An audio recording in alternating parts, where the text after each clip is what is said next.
If any of you guys tuned into the live stream last night or watched the VOD yesterday, history was truly made because not only did your boy walk away with just Ubel, we also got Fern and Frieren all in one stream, which means it's no longer time to summon, thank God, and it's time to actually play the game now. And out of the ones that I haven't done a showcase for yet, I was really leaning towards Ubel. But Ubel is the one character that I feel like is really fighting for her life right now. So today I'm hoping that I can bring some insight into why Ubel is actually a good unit. Before I tell you why she's good, let's actually introduce you to Ubel. Ubel's main passive that you want to be looking out for is going to be Empathy. Empathy gives 70 art gauge to all Earth allies on your team. Kid is very supportive. We have stuff from damage debuffs, art gauge, super art damage buffs. We have crit res down, more art gen on the true art, and the super art is going to be your huge accuracy buff to yourself. Plus, you also are reducing the enemy's Earth res by a pretty substantial amount.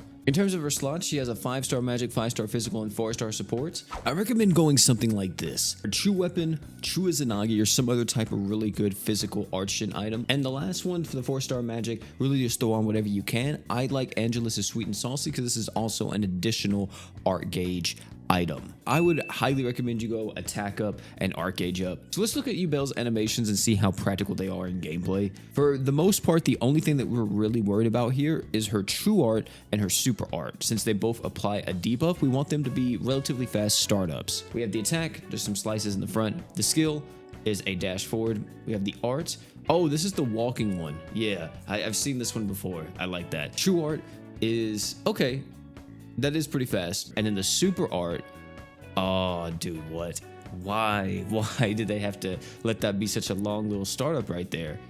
It's like 3 seconds maybe. It's not terrible, but like if you wanted to get the massive earth res down for like War God Finn or whoever else, it's possible that they've already done a good chunk of their super art by the time she hits with her super art. And when it comes to team building with Ubel, very simple stuff. I told you guys if you are a new player, you could rock out with the Ubel and Frieren composition, and this is a very viable strategy. A beginner team would kind of look something like this. As you see, we're using mostly Frieren characters. Thetis is here on a banner. You don't have to summon on it. You could also get Thetis from the Forever Summon, so there's that. And with this kind of setup here, we're going to be having a lot of art gauge, support, and even a way to protect ourselves. And not to mention, Stark has stats up in his kit, so he's actually able to function as a little bit of a pseudo healer for us. Now that we have Thetis' barrier up, which is all that we needed to do, we are going to be a-okay when it comes to actually surviving Chloe. And with this type of team comp, you know, just like how we've always done with Frieren, we're just going to be using her art and her true art. We're going to be trying to get everybody, you know, to above 50% HP, which really shouldn't be too hard. The only one we don't want to have too high of HP would be Thetis, because he has Truth of Eternity. As you see here, we're going to pop up with our super art. We're going to also use our true art here. Then we're also going to just use an art here just because why not? It's going to give us a bit more. And that's going to take us all the way back down. Thetis should be okay. He is taking a lot of damage though. So she's now at her next threshold. I'm pretty sure Thetis won't die. He has like so much. Okay, wait. He actually has like no barrier right now. So that's a little scary. We're going to use our super art here, and this should deal quite a bit. We're also going to be having Thetis' both of his damage mitigation items here, so he should be fine. It doesn't matter really what she does. I really wish this is where Stark could just pop off with his stuff whenever he wanted to. We're going to use Stark's super art, even though it's probably going to miss because she has so much evasion. Never mind. There we go. And with a team like that, that is, I would say, fairly new player friendly because all these characters you can get at the current moment works really well. Chloe is a fairly difficult fight that you should be able to do. Even if you don't have all these characters, you have someone in your lineup that you can use whenever you need to be carried like through this stuff in multiplayer or whatever. And there you go right there. Stark actually dealing more than Ubel. That's insane. But what about if we're not focusing on a new player comp? How would I build Ubel? If I had Evil Eye, I would use Evil Eye over Shiro here. I'm just going to let that be known right now. But this is kind of the team comp that I would think of if I'm using Ubel with like a mono Earth setup. Her and War God Finn are going to be insane because once these two are on the team, everyone that's an Earth ally gets 120 art gauge at the start of the quest. And to kind of show you how this team would function, look at this. Look how much art gauge everybody already has. And we just started the quest. Oh, I should have pressed Keratos. It's just so good because Ubel having empathy, and it's a different name than just tactics, does so much work for her. Because everybody can just, look, I can just instantly pop up with Vildor's art and just get him arch-genning. Oh, I can just pop off with this already, and I can get her archgening. Like, it's incredible. We can use our true art here. Now we're going to be having flinch res for our earth allies, so we don't really have to worry about them getting frozen as long as we have Seswary Frill and stuff up. The only thing I didn't think about with this is breaking. I should have probably brought someone else instead of Veldora, but hey man, I don't get to use Veldora every day. I'm going to be taking him all the way down. Now he's at this point, and look at this. Like, he's getting absolutely destroyed. The only bad part here is just the fact that we have no breaks. But the arching on this team is incredible. We have so much that we can do. Evil Eye was here, then we would also be able to stack Art Gauge with her. And thankfully, with the duo of War God Finn and Yubel, one of the cool things that you can do is, let's say if a boss puts up crit res, you can technically get through that crit res if you have crit res down and like crit rate up. If the boss only has like a flat 100% crit res, you get through it instantaneously, or like a flat 200%, you should still be able to crit. There we go. There's the break that we all know and love. And with this now, we should be able to take him all the way down to where, yeah, he's completely, wait, what the heck does, oh, I was gonna say, does freaking Veldora have accuracy? But it's from War God Finn, right? His art gives accuracy. I'm not used to this man just hitting everything on a boss like that.